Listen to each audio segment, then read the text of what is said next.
Il avait gagné bien sûr sur les routes du Tour, au Mont Ventoux bien sûr. Et c'était la 16e étape l'an dernier, donc c'était plus tôt. C'était un peu plus tôt, mais c'était quand même dans le dernier tiers du Tour de France. C'est un coureur qui récupère bien.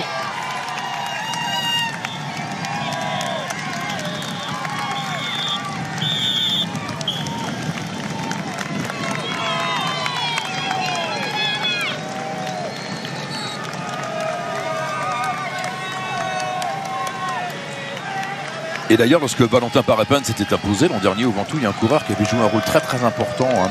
Un de ses équipiers, c'est Ilan Van Wilder, un garçon dont on ne parle pas beaucoup, mais qui est quand même un coureur assez incroyable. Il est 11e du général, là, à l'heure où on vous parle, Ilan Van Wilder. C'est vrai, il est toujours en deuxième rideau.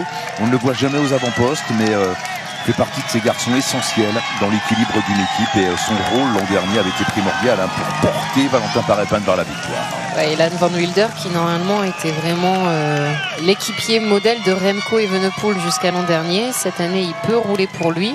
Et c'est vrai qu'il a pour habitude de se sacrifier. Il est 11e, mais à même pas une minute de la 10e place de Voisard. Donc il va essayer de s'accrocher. Et pourquoi pas le voir dans l'échappée aujourd'hui? Exactement, Ilan Van Wilder. Alors ça y est, on débute l'ascension du plateau du Vercors.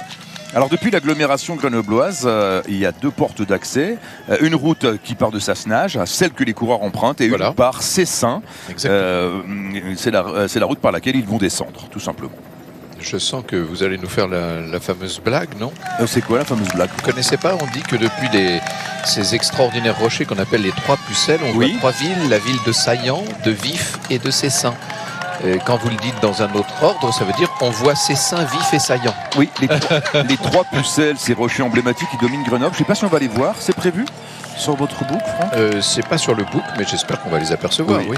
Elles sont faciles à distinguer, effectivement. Alors vous avez vu deux châteaux, le château de Sassenage lui-même, avec, vous avez vu ces toits d'ardoise qui proviennent de Besse-en-Oisans, et puis les tuiles qui viennent, elles, de Saint-Quentin-sur-Isère. Et puis ce que vous avez là sous les yeux et qui est en grands travaux en ce moment, c'est le château qu'un gantier, il s'appelait Alphonse Terret, a fait édifier à la Belle Époque. Vous savez maintenant reconnaître ces folies Belle Époque assez extraordinaires. Moi j'ai une vraie tendresse pour ça, je vous l'avoue.